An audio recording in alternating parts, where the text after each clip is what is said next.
Welcome in today's episode of Power FCB in a post-match analysis of a just concluded match between Barcelona and Valencia away at Mestalla. In a match that we had a thrilling performance, not that good, but at least we had a try. I'm not going to complain today because at least Barcelona are doing something, because honestly, coming into this match, we had lost two matches. Two matches against Girona and Royal Antwerp, and of course, we were in a very, very bad mood, and at least collecting confidence and bringing it together to win this match.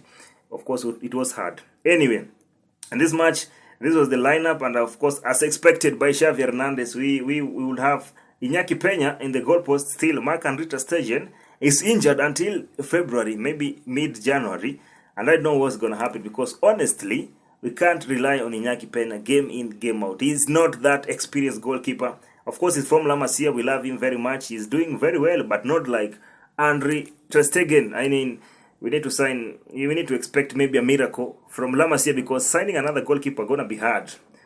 And again, depending on Stegen to come back immediately and click from injury, it's going to be a problem. This was the lineup. Then at the defense line, we had Joao Cancelo, Ronald Araujo, Jules Koundé, and Alejandro Balde. I'm not going to complain, but at least I have a question for XAVI Hernandez. Why not Andreas Christensen? And this guy is not injured. Right now, Inigo Martinez is injured, but game in, game out, we're playing Jules Koundé. I think in this match, we needed more of Andreas Christensen, at least to have some. We give Koundé a little bit of rest. Then we have Ronald Araujo and Christensen. That combination was very, very good. And as we saw last season, we had Christensen and Araujo as the pair in the center back, and we really did very, very well. Another concern to me is Alejandro Balde, because honestly, this season, this guy is damn dormant, and I don't know what's happening with Alejandro Balde. Honestly, if we become fair to Alejandro Balde, he was supposed to win the Golden Boy last season. Unfortunately, he lost it to Jude Bellingham for the reason I don't know, and I have never understood up to date. But Alejandro Balde in this match still hasn't reached the level that we used to see him last season. Alejandro Balde used to take on players one by one. He used to make very good runs, quick fast runs, make the crosses, and that I know he has a problem with his final pass, but at least the movement going forward. He used to bring in defenders and at least create spaces in the middle so that we can explore and make our tiki-taka inside going forward. But right now, I don't know what's happening with him. Then we should have played Koundé on the right side and then Cancelo on the left side. I don't know what XAVI was thinking. Anyway, it was still a good idea to test Alejandro Balde. Maybe he was doing very well in the training.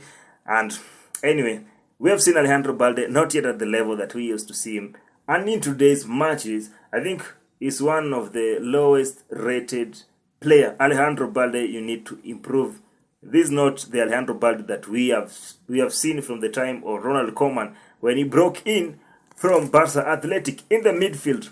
These are of course the three best players we have, and they are in the midfield. That's Pedri, Frankie de Jong, and Ilkay Gundogan. Pedri, Frankie de Jong, and Ilkay Gundogan. Of course, there is no doubt that Frankie de Jong was the man of the match. The way he used to, he created the pre-assist. I mean, the pre-assist from Rafinha, from Frankie de Jong to Rafinha, and then Joao Felix scored. That was very magical, and he did 2-3 moves like that, but we never capitalized. I think as a team, Barcelona let Frankie de Jong down by not scoring another second or third goal from his same movement. I remember last season he did the same thing with Rafinha against Osasuna, and we won that match. Very nice long pass from almost the middle of the park, and we scored. That was bravo from Frankie de Jong, the man of the match. And again, going forward, we had Rafinha, Lewandowski, and Joao Felix. Rafinha, out of the three players, he was the best attacker we had. In the right, we created more passes going forward and more dangerous from the right side. Joao Felix was very dominant, despite the fact that he scored, after which he scored a goal from Rafinha. I mean, Felix have to do something, because the level of Felix that we used to see in the beginning of the season has begun to come down, and now it's worrying. Remember Deco, the sporting director, and President Laporta, of course, and XAVI Hernandez, the manager, say that they're very happy with Joao Cancelo and Joao Felix, and their goal is to sign both of them. And as the look of things, maybe we can sign Joao Cancelo, because honestly, there's no right back better or left back better than Joao Cancelo. Yes, today he was very dominant against his former side, Valencia. But I don't understand what's happening again with him. But at least Joao Cancelo is performing at the level that we expected him to do. But Joao Felix is now becoming very, despite the fact that he scored, yes, but he's now worrying. My goodness. He's not the Joao Felix we used to see in that match against Real Betis, this first match against Royal Antwerp, the first Champions League for Barcelona. He scored. I mean, things are happening. And again, Robert Lewandowski. I mean, this guy need to get some rest. Lewandowski is a goal machine. He's known all over the entire Europe because of goals. And now things are not well with him. Lewandowski is not the Lewandowski that we have been seeing. He's not the Lewandowski that we know. And something has to be done, honestly. Honestly. I don't know what has to be done, but something has to be done. Robert Lewandowski, Xavi Hernandez, Deco, Juan Laporta, you need to have a proper meeting with Lewandowski. Remind him of whom he is. Give him the psychiatrist. I mean, we need a lot from Robert Lewandowski.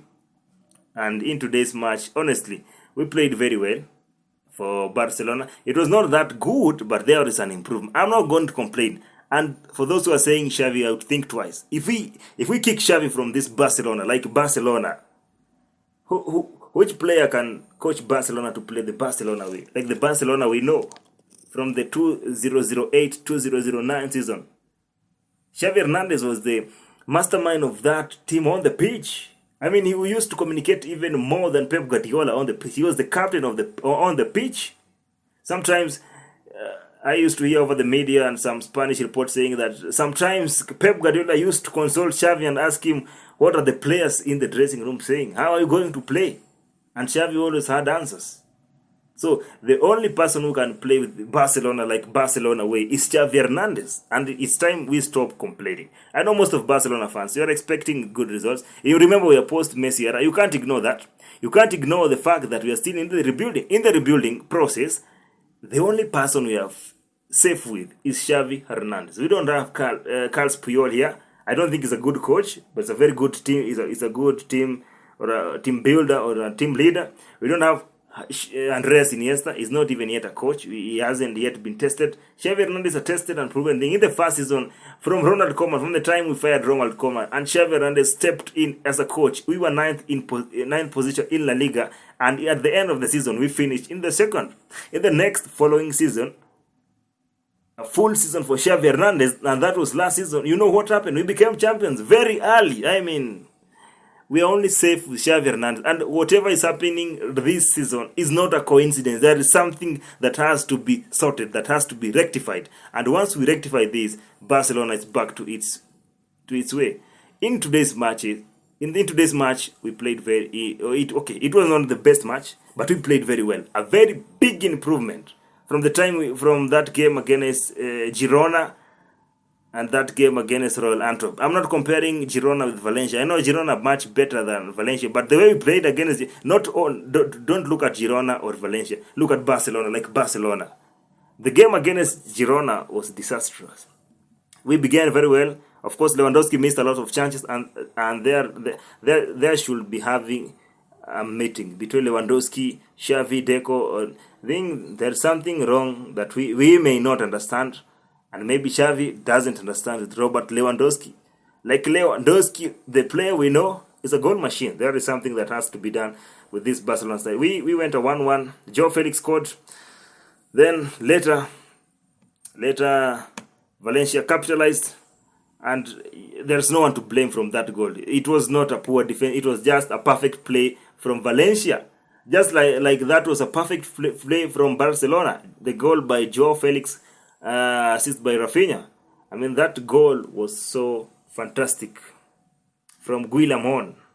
One of the best goals in this season. I mean, he hit it right to the far end of the 45 degree, to the corner. Far end of the corner. And that was superb. You cannot, even if it was Marc-Andre ter Stegen, he couldn't have saved us.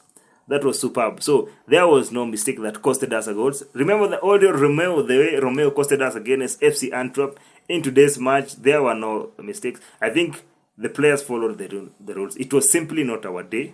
We played very well because even statistically, we were better than Valencia. 66% ball possession. We had more shots on target. Eight shots, 4 shots on target. If we had scored half of those opportunities, then we would have maybe 2 goals. We would have won 2 goals to 1. And see what happened. Valencia only had 4, and all of them were on target. So that means that the only shots they were getting, they tried to capitalize. Anyway, let's see what's gonna happen. Let me know your view. Are you really satisfied with XAVI and Barcelona the way they play? Honestly, for me today, I'm very much satisfied with XAVI. There were no mistakes. The lineup was correct. I only complain about Christensen. It was not a bad lineup, but Christensen should have played ahead of Jules Koundé. Let's see what's going to happen. Up to now, we are 3rd in La Liga. By the way, Atletico Madrid earlier lost their match. They were away at San Mamés. They lost 2 goals to 1 to Athletic Club Bilbao. And now, with a draw, we are 1 point ahead of them. We are sharing points, but they were ahead of us because of goal difference. And now we are 3rd in position. And as the time I'm recording this video, Real Madrid are 2nd with that 9 points. They have a game in hand to play tomorrow. And then Girona are still leading. They have a game on Monday. They are still leading with 41 points. And let's see what will happen. After the match, of course, Pedri, one of our best players, had something to say. And it was very interesting. He said that every result that is not a victory is not important. Of course, for Barcelona, whether you are playing Real Madrid, Girona, Atletico Madrid, Club Bilbao, Sociedad, Real Betis, Getafe, Las Palmas, Valencia, or you are playing Manchester City, Bayern Munich, Newcastle, Arsenal, call them. If it's not a win, it's not important. We have lost 2 points. 2 points, losing 2 points for Barcelona is the same as losing 3 points, because honestly, we are Barcelona. We should have scored another goal. Pedro went ahead and said, I think the game is an improvement on the game against Girona, and we have to continue. It's true. I like that mentality. I mean, now we are seeing the mentality. They're not holding their heads down. They are seeing what's happening. Okay, it is not good. We are not welcoming these results with open arms. But we have to accept that we have drawn. But at least, if you compare this game against Girona, he's not even talking about Antwerp FC. Of course, we know other players have to be given chances. Against Girona, is still hurting up today. The way we lost at home is still hurting. I know that. And Pedri had this to say. I think the game is an improvement from the game in Girona, against Girona. And that's the mentality we want from this team. I think we are now taking the right. Yes, we never won this game, but we are now taking the right direction. And we went ahead and said, we need to get out of this critical situation. Pedri, my guy, you are now doing. We are with the coach Xavi Hernandez. Of course, even the fan bases. We know even new people. I know some of you doesn't want to see Xavi. Very angry at Xavi. You want to blame Xavi for everything. Is your right, but at least if you have that understanding, that technical knowledge on the pitch, you will see whatever Xavi is doing. Xavi is doing something that you can't see with your eyes, you can't hear with your ears, but one day you're gonna understand. Up to that point, I come to the end of today's post-match analysis between Barcelona and Valencia at Mestalla, and we hope for the best. Anyway, Visca Barça, Visca Catalunya. We come to the end of today's episode. If you haven't yet subscribed, do so. Give a like down below, and let's meet in the next episode.